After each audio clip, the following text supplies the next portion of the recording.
Assalamualaikum warahmatullahi wabarakatuh. Innal hamdalillah alladzi arsala rasulahu ma'al kitabil mubin wa dinil qawim arsalahu basyira wa nazira wa sirajan munira. Asyhadu an la ilaha illallah wahdahu la syarika lah wa asyhadu anna Muhammadan abduhu wa rasuluhu sallallahu alaihi wasallam la nabiyya ba'da. A'udzu billahi minasy syaithanir rajim. Bismillahirrahmanirrahim.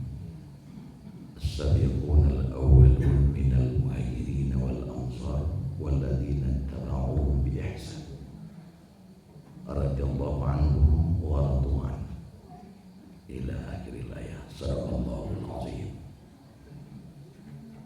Bapak Ibu jamaah subuh Musalla Nur Hidayah, Kelurahan Saling Bawah, Kota Padang Panjang, yang berhadir tentunya. Apakah yang hadir memang karena berdomisili di sekitar musalla ataupun yang hadir sebagai muhajirin? Semuanya dimuliakan oleh Allah Subhanahu wa ta'ala. Berbahagia sekali kita pada pagi hari ini, dan sangat berbahagia karena perjuangan panjang warga kita berbuah manis. Pagi ini bersama-sama kita sudah dapat memulai aktivitas rumah ibadah yang kita sepakati bersama. Saya secara pribadi merasa sangat terhormat melalui Pak Nuzwar menginformasikan kepada saya pagi istimewa ini, dan saya dimintakan untuk memberikan tausiah dalam subuh mubarakah ini. Dan itu sedikit alasan karena tangan ini agaknya juga ikut di dalam peletakan batu pertama. Dan tentu ini adalah sesuatu yang asing, sesuatu yang istimewa, sesuatu yang sangat berharga di dalam hidup saya. Dan ujungnya saya berdoa semoga Musalla Nur Hidayah beserta dengan seluruh jamaah akan senantiasa diberikan oleh Allah taufik dan hidayah pula. Amin ya rabbal alamin. Informasi yang saya terima, ada aspirasi bagaimana kalau seandainya musala ini langsung saja dialihkan statusnya menjadi masjid. Kebetulan bersama-sama dengan kita Ustadz Ade Syahabuddin, ini teman saya, sahabat saya, dan kami sangat sejalan dan seiring. Untuk yang satu itu sangatlah gampang. Namun demikian, oleh karena istri ini telah dinikahi atas nama musala, pulanglah dulu. Nanti kita atur pula. Karena ijab kabul kita sudah terdorong sebagai musalla, maka istri kita pulangi dulu untuk beberapa saat. Nanti musyawarah akan kita lanjutkan. Tak ada ya? Karena kebetulan Ustadz Ade sangat terkait. Apakah kaitannya sebagai FKUB yang akan mengeluarkan rekomendasi, atau mungkin sebagai DMI Dewan Masjid? Ini keduanya berada pada diri Pak Ade. Dan tentu saya secara pribadi tidak akan melihat dan menonton saja, karena teman-teman kami di Kementerian Agama termasuk di FKUB dan Dewan Masjid, nama saya masih tercantum dengan baik. Untuk itu kepada Bapak dan Ibu yang punya aspirasi begitu, la takhaf wa la tahzan, Tidak usah takut, tidak usah gentar. Gayung kaba samwi, kato kaba jawe, kanda kuliah, pinta balaku, hanya wedenzi. Nah, itu saja barangkali. Sejak dari Pak Nuzwar menginformasikan ataupun mengontak saya sudah mulai berpikir apalah yang akan menjadi kajian kita pada subuh itu. Akhirnya saya teringat tadi ayat sudah saya baca, At-Taubah ayat 100. Rasul Muhammad SAW pernah bersabda, ini kajian kami di Majelis Ulama dengan Ustaz Adin. Kata Nabi secara gamblang, khairul qurun qarni, thumma ba'din, thumma ba'din. Sebaik-baik generasi itu adalah generasi saya. Kemudian setelah itu, kemudian setelah itu. Kata-kata generasi saya itu adalah para sahabat. Apakah itu kibarus sahabah atau sigharus sahabah? Kibarus sahabah artinya sahabat yang dewasa, yang umurnya tidak begitu berselisih dengan Nabi. Sedangkan sigharus sahabah yang juga hidup semasa Nabi, tapi semasa Nabi masih anak-anak. Itu namanya khairul qurun qarni. Summa ba'din, kemudian setelah itu adalah tabi'in. Orang yang berjumpa dengan sahabat tapi tidak berjumpa lagi dengan Nabi. Kemudian summa ba'din, kemudian setelah itu ini adalah tabi'in. Nah, dalam pernyataan hukum Islam ataupun fikih Islam ataupun sejarah Islam, orang-orang ini mendapat tempat yang mulia dan sering dijadikan sebagai standar dan pola. Dan mereka apabila disebut dengan khairul qurun qarni, itu pada umumnya adalah Ansor dan Muhajirin. Oleh karena itu perbuatan, perkataan, statement, gaya hidup dan sebagainya, Ansor dan Muhajirin layak kita kemukakan. Dan insya Allah itu akan selalu up to date. Bapak dan Ibu hadirin, tentu ini ada kaitannya dengan rumah ibadah yang baru saja kita mulai pada pagi hari ini. Begini, ada nanti namanya Daulah Madinah atau negara Madinah, sebagai kepalanya adalah Rasulullah Muhammad SAW itu sendiri. Daulah Madinah ini adalah satu negara kecil dipimpin oleh Rasulullah tetapi super power. Ini kajian kami di Majelis Ulama ini. Super powernya Daulah Madinah ini betul-betul dirasakan dan tertulis di dalam sejarah dengan tinta emas. Betapa negara besar di waktu itu yang luasnya cukup mencengangkan, yaitu Romawi, yang dipimpin oleh Heraklius, itu segan dan menggigil kalau berhadapan dengan Rasulullah. Ini kita bisa lihat, Nabi pernah berkirim surat ke Raja Heraklius dan isi suratnya nggak tanggung-tanggung. Bahkan para sahabat waktu itu pada meramal, ini Rasulullah membuat penyakit ini. Berkirim surat ke Raja Rum.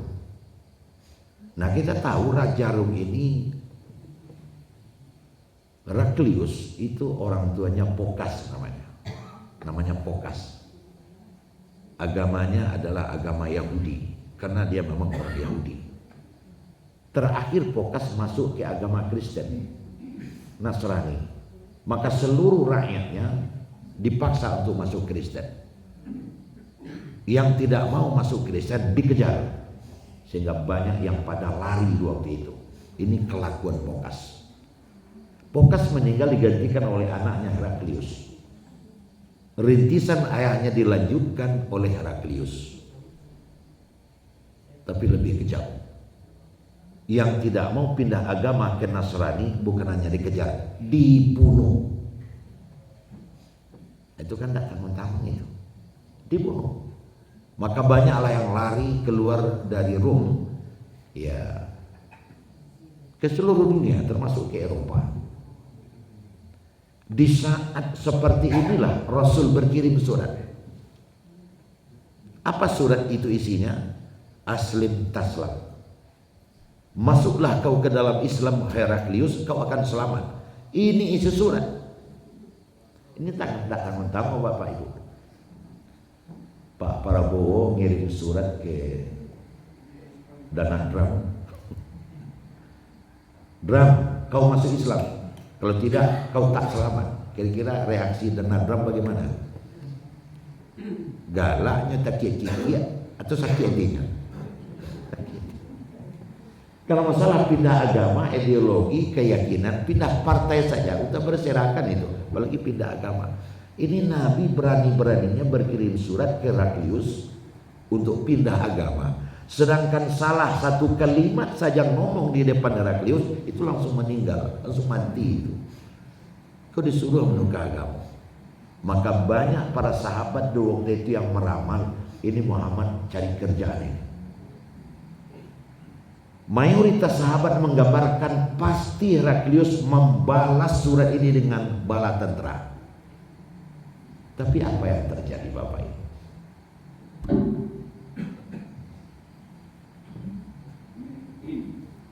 Ternyata yang terjadi sebaliknya. Anak tagak malam belabai, kakak jadi pado, kakak dari adik lebih jadi. Disangku awak nampak dai rupanya orang lebih pengalaman dan lebih jadi. Nabi berkirim surat itu, Nabi membuat surat itu bukan sembarangan membuat surat. Apa yang terjadi? Ketika Kuril bilang sama Heraklius, Tuan, ada surat. Dari siapa? Min Muhammad, dari Muhammad. Apa isinya? Tolong bacakan di depan saya. Dibacakan. Tuan disuruh masuk Islam, kalau tidak Tuan akan celaka. Heraklius langsung menggigil ketakutan. Ini pancingan. Ini pancingan, tahu tidak kalian, agar kita marah dan kita serang, padahal kekuatan Muhammad berpuluh kali lipat kekuatan kita. Ini berbahaya, kata Heraklius. Padahal tidak sama sekali. Aku nan politikus apa ini? Ini yang politikus. Akhirnya Heraklius mengumpulkan sebanyak 16 orang rahib. Rahib itu para pemimpin agama Nasrani, bolehlah pendeta. Dan kepada rahib yang 16 orang ini diperintahkan menuju Madinah minta damai. Diikuti oleh beberapa orang pengawal, ajudan dan sebagainya. Jumlah mereka ada 60 orang menuju Madinah. Dan Heraklius menyampaikan kepada mereka yang 60 orang ini, hari ini kalian berangkat menuju Madinah. Apapun yang diberlakukan oleh Muhammad terhadap kalian, kalian tanggung. Walaupun kalian akan dibunuh sekalipun. Sebab bila kalian tidak berangkat, saya yang akan bunuh kalian. Woi, kalau itu dimakan amat mati, tidak dimakan apa mati.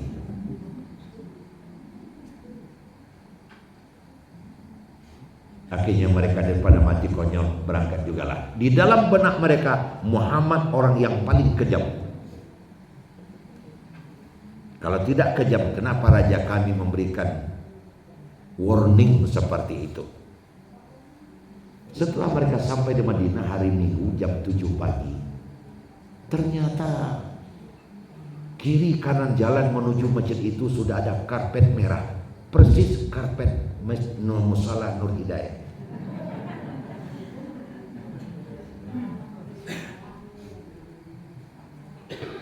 Kenapa? Karena jauh sebelum mereka nyampe di Madinah, Nabi sudah dapat informasi. Kenapa? WA sudah masuk. Muhammad, tamu ada mau datang. Nabi kan gak sama dengan kita. Disambut bukan main, ada makanan. Dia kan sangat meriah disambut. Akhirnya mereka bingung. Orang bilang Kita akan disambut dengan macam-macam. Kok meriah? Itu ada makanan. Kemudian ketua rombongan bilang, iyo tuh man, nyon dia kianyo makan kanyang-kanyang terus itu dibunuh aja. Macam-macam lah. Dia nyo makan kanyang-kanyang terus itu dibunuh aja lah. Tapi saya yakin tidak ada ini. Mana yang Muhammad? Mereka nggak tahu mana Muhammad. Akhirnya ada anak muda tanya, mana Muhammad? Itu dia Muhammad. Ternyata Nabi Muhammad itu biasa-biasa saja. Pakaiannya biasa, gayanya biasa, membaur begitu rupa. Oh itu Muhammad? Iya. Saya tidak mengira itu yang Muhammad. Iya itu Muhammad. Didekati. Anta Muhammad? Naam, ana Muhammad.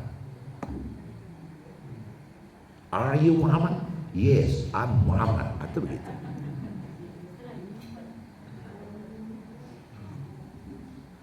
Nah Bapak Ibu hadirin sekalian, kami mendengar dirung kau kejam, tapi kami melihat tidak ada tanda-tanda kekejaman pada dirimu.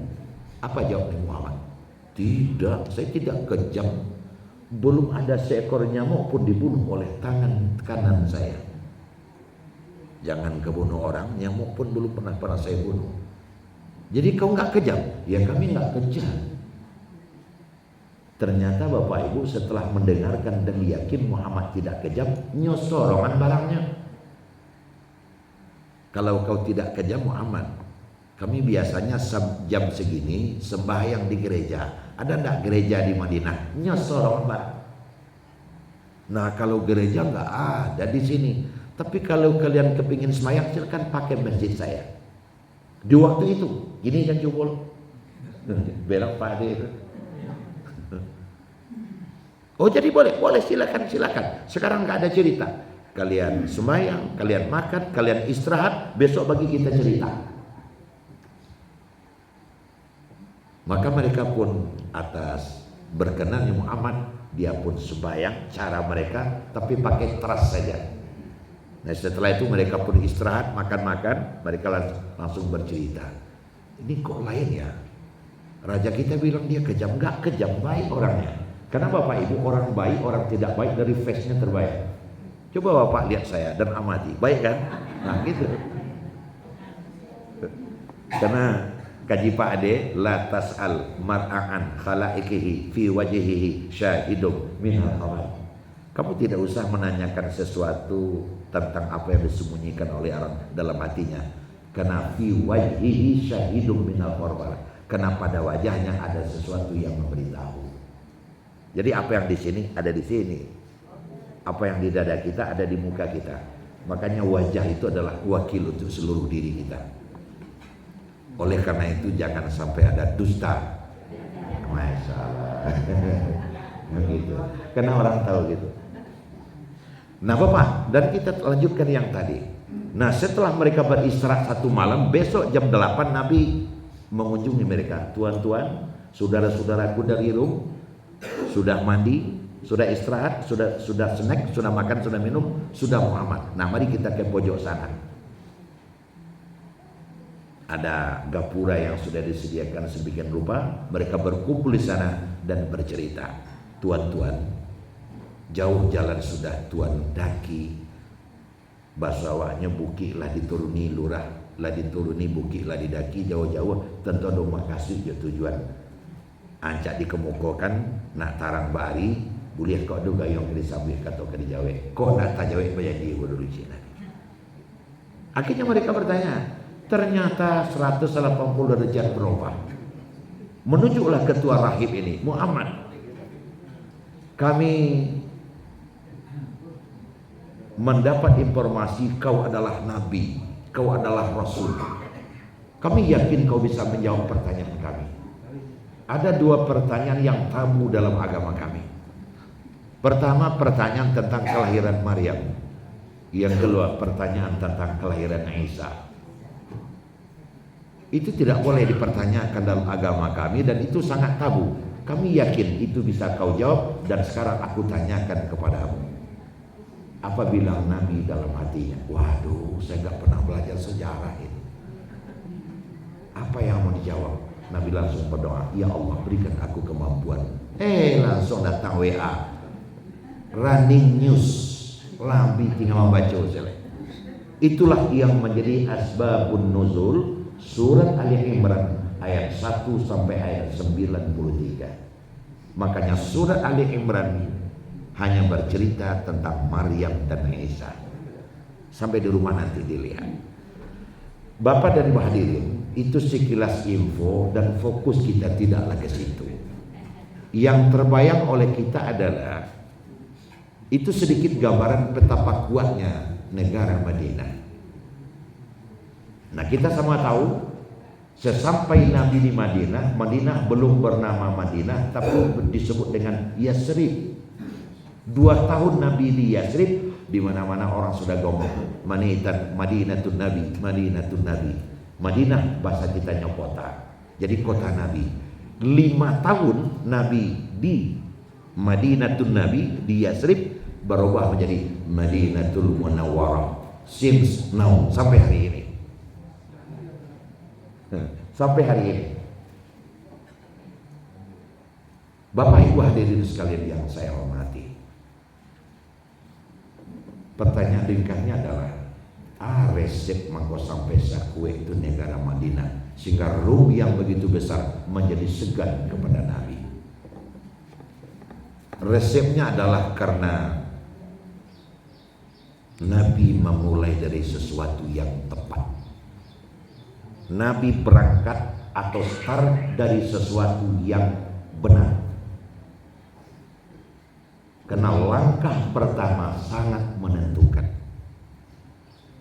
Saya juga belum memahami kenapa pemakaian pertama Mushola Nur Hidayah dimulai dengan subuh mubarakah. Mudah-mudahan ini adalah langkah yang tepat. Dan saya juga belum bisa memahami kenapa penceramah pertamanya adalah Buya Alizar. Jadi membuat satu komunitas masyarakat yang kuat, garis miring negara yang kokoh, itu harus dimulai dari sesuatu yang tepat. Al-hayah kat tawaf, itu sesuatu yang tidak bisa didustakan. Hidup itu adalah tawaf.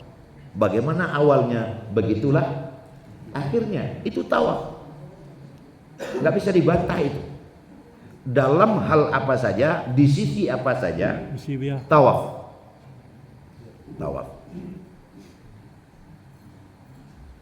Dalam kelahiran dan kematian umpamanya, ketika kita lahir kita nggak punya gigi. Seketika mau mati, gigi juga sudah mulai permisi. Di kalau ada awak Rasul-Rasul lah mencium dua tinggal siap-siap lah. Di waktu kita lahir kita nggak bisa duduk, walaupun apalagi berjalan dan berlari. Kalau lalu payah berjalan, payah duduk, siap-siap lah. Karena tawaf kita akan kembali kepada awalnya. Kalau di waktu kita lahir tidak tahu sama sekali, nggak tahu mak dan pak kita, apalagi tetangga sekeliling. Nah, ketika kita sudah mulai lupa, jangan mau katakan, awas, itulah hati-hati. Bahkan sampai kepada kadang orang rumah nak tahu lihat, siapa kau ini, pada orang rumahnya. Waktu anaknya meletak nasi, bertanya, nih, yo pak, tu meletak nasi dan tadi siapa tu? Ama tu mah, dia tak tahu dia nama kalau itulah pihak dalam minggu tu lalu tu pak. Jadi mereka bertanya, sefraction sewa, wak bertanya ke diri awak, lah mulai ada bantu tu nak. Jadi hidup tawaf, bagaimana mulainya, begitulah akhirnya. Nah oleh karena itu mulailah sesuatu dengan baik. Negara Madinah dimulai dari yang sangat tepat. Kelihatannya seperti itu. Dan para ahli sejarah menyimpulkan demikian. Dari manakah Nabi memulai? Nabi memulai dari ta'akhi, mempersaudarakan Ansor dan Muhajirin. Karena komponen umat masyarakat pertama negara Madinah adalah mereka dari Ansor dan Muhajirin. Ya kita sudah tahulah, Ansor pribumi mereka yang tinggal di Madinah. Muhajirin yang berangkat bareng dengan Nabi dari Mekah menuju Madinah. Ini mereka banyak yang tidak kenal. Maka Nabi memulai dari ta'akhi. Nah, kita tahu Nabi nyampe di Madinah itu setelah 13 tahun di Mekah, hijrah ke Madinah hari Senin, tanggal 12 Rabiul Awal tahun 1 hijrah. Selasa, Rabu, Kamis, Jumat Nabi mendirikan masjid pertama, Masjid Kuba. Di Masjid Kuba itu sore setelah selesai Jumat Nabi mengadakan suatu acara. Acara itulah yang disebut dengan ta'akhi. Dan acaranya belum formal, kata Pak Nuzwa tadi. Mempersaudarakan Ansor dengan Muhajirin. Apa maknanya mempersaudarakan Ansor dan Muhajirin? Satu Muhajirin, satu Ansor dipersaudarakan menjadi bagaikan saudara kandung. Karena Nabi tahu betul bahwa orang-orang Muhajirin itu orang yang berangkat hanya baju di badan. Kalaupun ada membawa perbekalan, berapalah lamanya berbekalan itu bertahan. Sementara saudara-saudara Ansor yang berada di Madinah banyak yang kayu-kayu. Ini harus dijalankan caranya. Ini main lagi politikus Nabi. Ada lebih dari 50, ada 53 pasang yang dipasangkan di Masjid Kuba waktu itu setelah selesai Jumat. Namun dari 50 lebih pasang itu ada satu pasang yang sangat menarik. Saya akan sampaikan dalam kegiatan ini. Yaitu Nabi memasangkan Abdurrahman bin Auf, seorang Muhajirin, dengan Rafiq al-Ansari. Saya mempersaudarakan Abdurrahman bin Auf dengan Rafiq. Selesai acara ta'akhi atau mempersaudarakan ini, menjelang asar, maka Rafiq mengambil tangan Abdurrahman membawa ke sudut masjid. Saudaraku, sekarang kita sudah bersaudara, dan persaudaraan kita dilakukan oleh Rasulullah bagaikan saudara kandung. Maka mulai hari ini, wahai saudaraku Abdurrahman, apa yang aku miliki juga menjadi milikmu. Nah, ini barangnya Pak. Apa yang aku miliki juga menjadi milikmu. Aku punya 8 kebun korma, 4 kapling milikmu, 4 kapling milik saya. Aku punya 200 ekor onta, 100 milikmu, 100 milik saya. Bukan hanya itu Pak, aku punya 16 jubah, 8 milikmu, 8 milik saya. Bukan hanya itu Pak, ada lagi. Aku punya 4 orang istri. Kan itu masalah. Bahasa awaknya nan managi ya kan Niko. Aku punya 4 orang istri. Tapi pembagiannya tidak sama dengan onta, jubah dan kebun tadi. Nanti 4-4-nya akan aku bawa ke masjid maghrib. Kau pilih salah satu, aku ceraikan secara Islam dan kau nikahi secara Islam.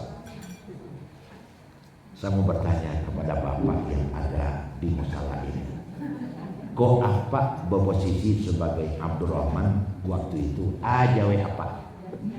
Jale apa? Ade, gak bare. Ternyata jawaban Abdurrahman tidaklah sama dengan yang kita kira. Karena kedua-duanya orang baik.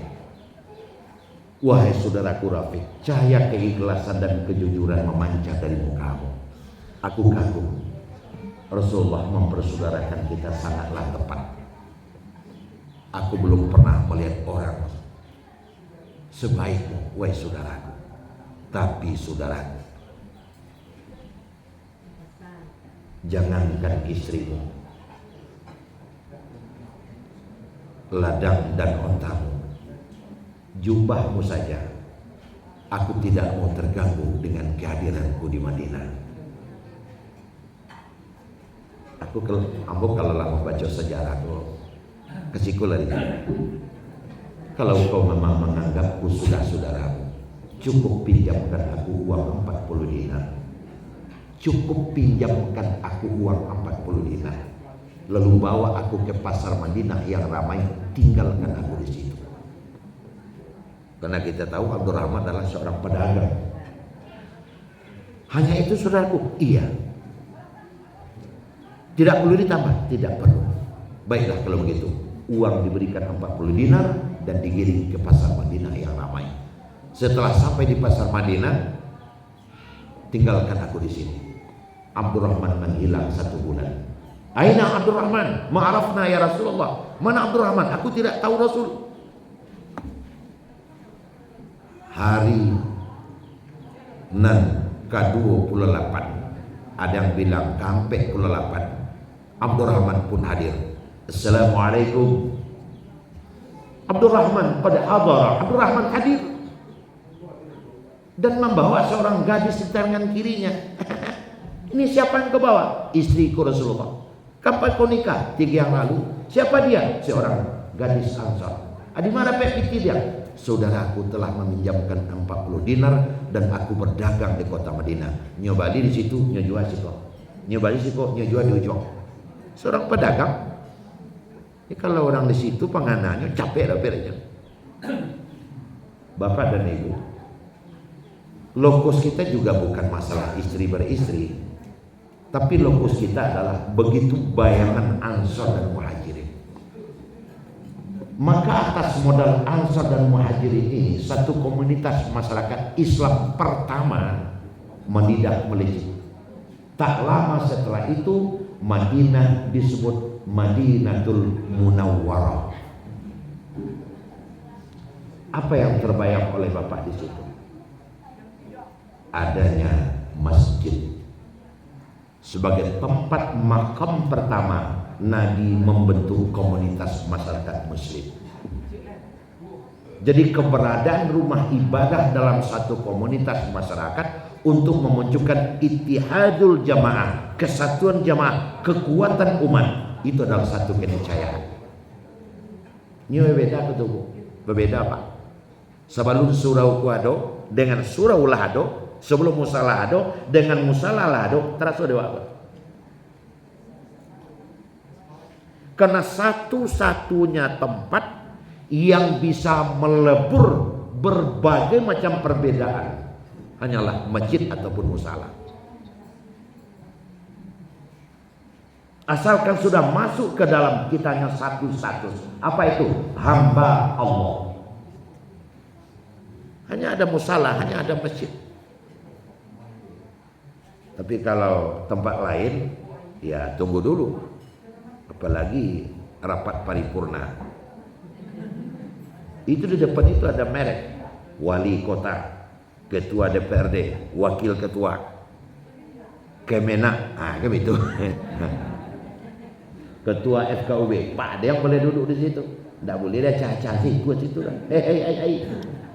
Tapi bila masuk ke dalam masjid, masuk ke dalam surau, masuk ke dalam musala, semuanya lembur. Tidak boleh. Sianan dulu masuk di mukonan, kemudian masuk di belakang. Nahnu minal abidin. Semua kita adalah hamba Allah. Ini satu-satunya tempat. Nah sekarang masalahnya adalah dari pencarian panjang kehidupan yang kita coba Bapak Ibu, kan tidak semua orang sukses. Sebanyak yang sukses, lebih banyak yang gagal. Apa penyebab kegagalan? Saya sedang tidak mau menebak kita yang berada dalam musalah ini. Tetapi pertanyaan yang perlu dijawab adalah apa yang menyebabkan tidak sukses? Sehingga dicari tidak bersobok, nandu sawan tidak bersuruh. Penyebab ketidaksuksesan karena terlalu mengapung status, itu saja. Itu yang paling membahayakan, Pak. Kecilnya siapa? Itu memang ngaco dalam itu. Makanya yang sudah pergi umrah dan pergi haji akan cepat paham apa yang bakal saya sampaikan. Tak sah umrah, tak sah haji kalau tidak berihram. Dan berihram itu bagi kami lelaki lebih terasa dengan ditukarnya pakaian. Sebagai perlambangan berihram, ditukar pakaian dengan 2 lembar kain putih, satu atas satu bawah. Namanya pakaian ihram. Apa makna pakaian ihram? Membuka segala status. Karena pakaian adalah status. Kalau kau pakaiannya kau polisi, kalau kau pakaiannya kau TNI, kalau kau pakaiannya kau satpam, kalau kau pakaiannya kau wali kota. Pak PJ kan Jakarta ini. Besok pulang Pak Andriani, Pak Alek, hanya aduh pakai as kau semua. Beli jari yang tu, atau wali kota tu. Namun dia tak jadi saja. Banyak tempat kita sudah ada begitu. Nah, yang menyebabkan kita berbeda status adalah pakaian. Kan seperti itu. Kalau aku buyar, ada pakai status kita lah. Nah, agar status kita itu, status itulah yang membuat kita menjadi kacau. Status itulah yang membuat kita menjadi berantakan centang perenang. Terlalu berorientasi kepada status. Ya mungkin status oriented lah namanya. Dan itu berbahaya. Nah, tanggalkan segala status dan kita kembali kepada non status dengan melambangkan, dengan membuka pakaian dan memakai pakaian yang tidak ada status. Apa pakaian tidak status? Warnanya putih. Paling-paling kalau kita beri status, keingkapan status. Itu dia. Nah, Bapak Ibu hadirin sekalian, maka masjid adalah satu bangunan yang kita bangun untuk menghilangkan status itu. Itu yang paling berbahaya. Mana dulu tiba staf pertama, mana kemudian tiba staf belakang. Begitu saja.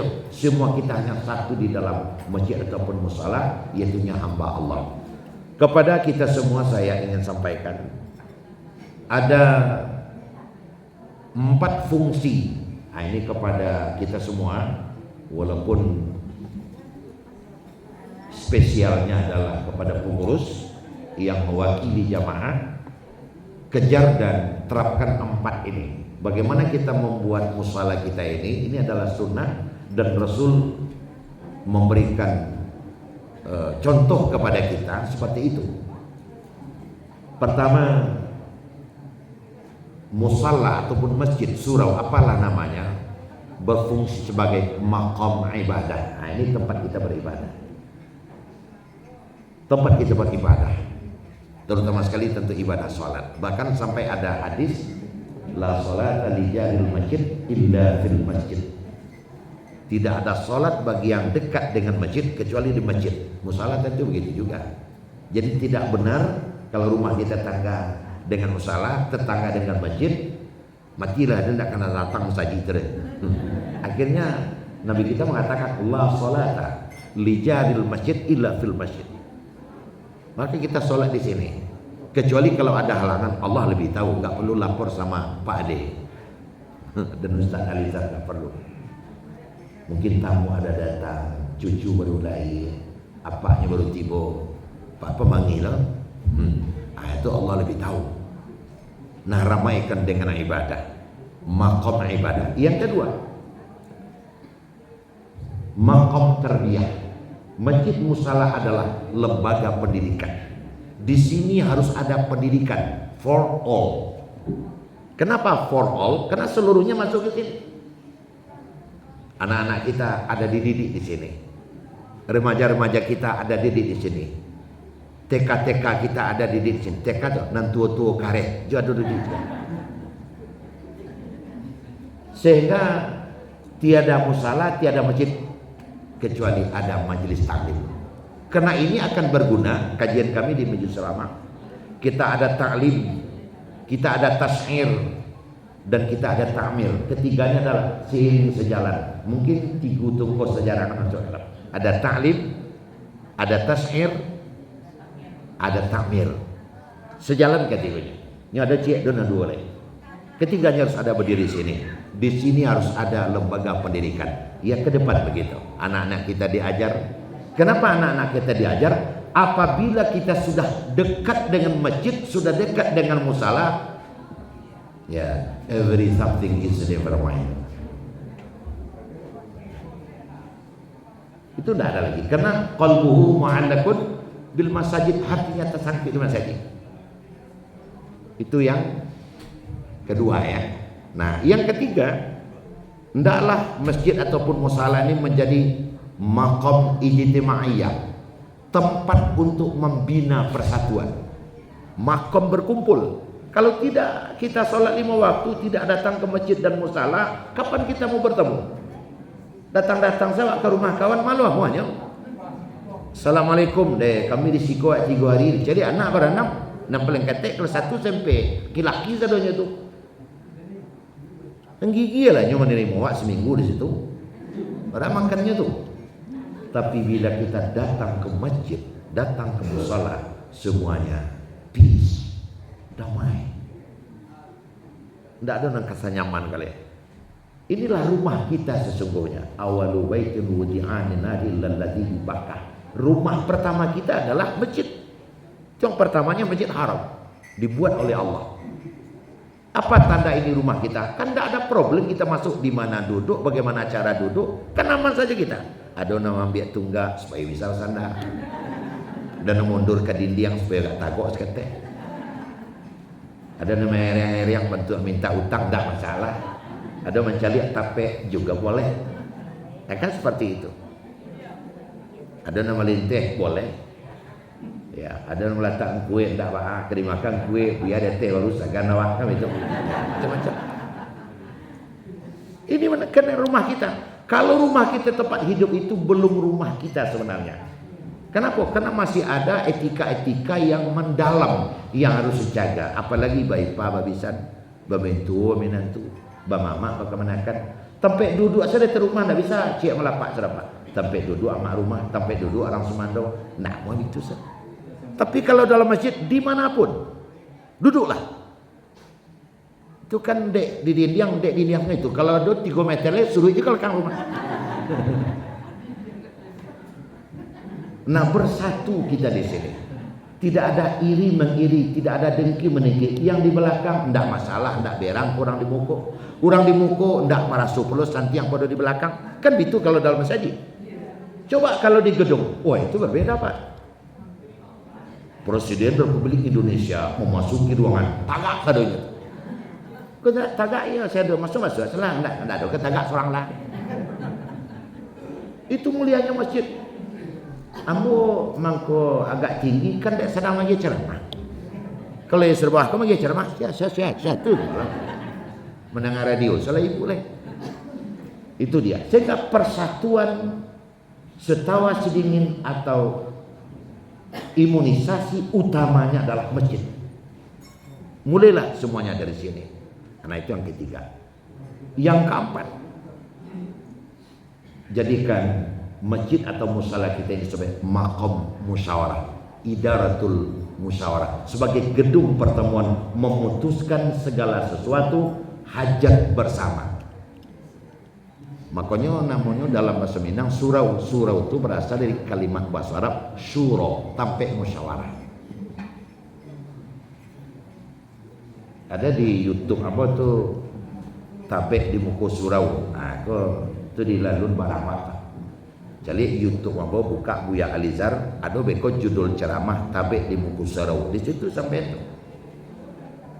Bamang kuado tampek di muka surau, kaitannya jok musyawarah tadi. Sebab salah satu syarat yang tidak boleh tidak ada di waktu musyawarah, kepala harus dingin. Untuk mendinginkan kepala harus berwudu. Di surau pasti berwudu. Awak ke sholat. Nah, agar berwudu capek selesai dek ke sholat jamaah, do tabek. Di tabek di muka surau sakit saya suat. Itu bukan pambuang garin, tidak ada. Tapi untuk berwudu bisa sama selesai wudunya. Adi itu 4 fungsi setidak-tidaknya Bapak-bapak. Jadikanlah musala awak tempat awak kau untuk mencapai yang 4 tadi. Sebagai tempat ibadah, sebagai tempat pendidikan, sebagai tempat persatuan, apa saja, dan yang terakhir sebagai tempat musyawarah. Kalau sudah di sini sangat sudah aman. Karena bagaimanapun musyawarah kalau sudah disuruh pasti duduk beselo. Tanyalah kepada medis, siapa yang ahli medis di sini? Ada tak pengaruh intelijensia otak kita di dalam berpikir dalam hal ketenangan dan kenyamanan di waktu berpikir duduk dan berpikir di atas duduk di atas kursi. Ada itu. Kalau pantat kita sampai ke lantai lalu kita ngomong akan lebih tertata. Kalau kita berpikir pantat kita sampai ke lantai akan lebih beradab dan lebih sopan. Tapi kalau sedang mengecek duduk di kursi kau bapak, apalagi sedang tagak, mengecek jangan tangan dibutuh minggu. Tapi kalau sedang duduk aman. Tapi ada sisi lain lagi. Kok gak barang-barang seketek, kau mengajak kawan kan banyak karajo. Dia kayak lutut dulu, dia luliku, orang lari terus, nggak jadi dia apa-apa. Kan banyak filosofinya itu. Jadi selamatlah kepada kita semua. Rasanya nanti cari lewas suhu, nanti japik lah dapet.